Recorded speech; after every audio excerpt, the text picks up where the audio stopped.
இந்த ரெண்டு விஷயத்துக்கும் உங்களுக்கு வித்தியாசம் தெரியலன்னா உங்க ரிலேஷன்ஷிப் கண்டினியூ ஆகிறது ரொம்ப கஷ்டம் தான். நிறைய பேருக்கு ஒரு ரிலேஷன்ஷிப்ல ப்ரொடெக்ஷனுக்கும் பொசசிவ்னஸுக்கும் வித்தியாசம் தெரியாது. நான் உன்னை பத்திரமா பாத்துக்கிறேன், அதனால எனக்கு எங்க போற, எப்ப வர, யார் கூட பேசுற எல்லாத்தையும் சொல்லணும் அப்படின்னு டிமாண்ட் பண்ணுவாங்க. ஆனா இன்னொருத்தவங்களுக்கு இந்த மாதிரி கேட்டுட்டே இருக்கும்போது ஏன் நம்ம இப்படி சந்தேகப்படுறான், அப்ப நம்ம நல்லா இருக்கிறது அவனுக்கு பிடிக்கலையா அப்படின்ற ஒரு கேள்வி வரும். ஒரு பட்டாம்பூச்சியை நீங்க பிடிக்கணும்னு நினைச்சீங்கன்னா லைட்டா தான் பிடிக்கணும். அதை போட்டு நான் பத்திரப்படுத்துறேன்னு நசுக்கி பிடிச்சிங்கன்னா செத்து போயிடும்.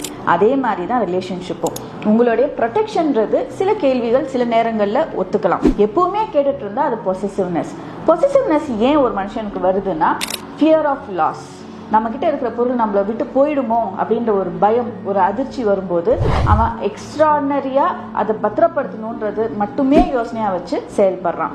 அது மற்றவங்களுக்கு பிடிக்காம கூட போகலாம். அதனாலேயே ரிலேஷன்ஷிப் பிரேக் ஆகிறதுக்கும் நிறைய வாய்ப்புகள் இருக்கு. பார்ட்னரை ரொம்ப கேள்வி கேட்கிற உங்க ஃப்ரெண்டுக்கு இதை உடனே ஷேர் பண்ணுங்க.